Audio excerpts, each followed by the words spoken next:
सुंदर ते ध्यान उभे विठेवरी करतटावरी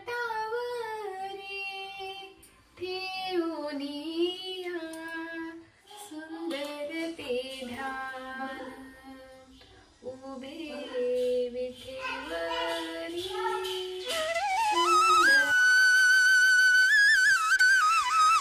आषाढ महिन्यातील शेवटचा दिवस म्हणजे दीप अमावस्या। या दिवशी घरातील सगळे दिवे घासून पुसून स्वच्छ घ्यायचे असतात आणि त्यांचं पूजन करायचं असते। मी आज सगळे दिवे स्वच्छ घासून घेतलेत आणि त्यांचं पूजन करणार आहे। तर त्यासाठी आज नैवेद्यसुद्धा घरात तयार करत आहे। नैवेद्य करताना सुद्धा एक वेगळा आनंद असतो। मी आज खीर केलेली आहे आणि सांज्याच्या पोळ्या केलेल्या आहेत नैवेद्यासाठी। तर फार पूर्वी लाईट नव्हती, त्या काळी ही जी साधनं आहेत यांच्यापासूनच उजेड मिळत होता। दिवे कंदील यांच्यापासून उजेड मिळत होता। तर त्या उजेड देणाऱ्या वस्तूबद्दल कृतज्ञता व्यक्त करण्याचा दिवस म्हणजे दीप अमावस्या। त्यावेळी ते सगळ्या दिव्यांचं पूजन केलं जात होतं। तर आपली संस्कृतीच आहे की ज्या ज्या गोष्टी आपल्याला मदत करतात त्या गोष्टीबद्दल आपण कृतज्ञता व्यक्त करतो।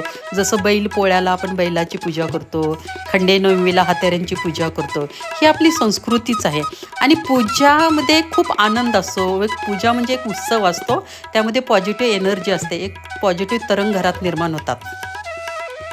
ही फार पूर्वीपासूनची पद्धत आहे आणि त्याचं एक महत्त्व आहे। हे सनातन समाजानं जे निर्माण केलेलं आहे त्याचं एक महत्त्व आहे।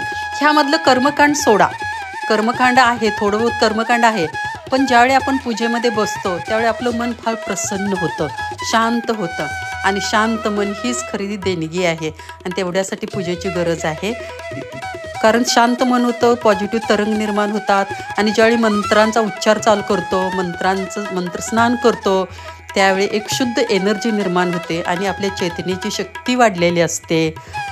तेवढ्यासाठी पूजा ही खूप गरजेची आहे। असे सण उत्सव आपल्या परंपरेमध्ये, आपल्या संस्कृतीमध्ये पूर्वीच्या लोकांनी केलेले आहेत एवढ्यासाठी की घरात आनंदाचं वातावरण निर्माण व्हावं, एक पॉझिटिव्ह एनर्जी यावं, एवढ्यासाठी हे सगळं केलेलं आहे आणि ते आपण सर्वांनी केलं पाहिजे।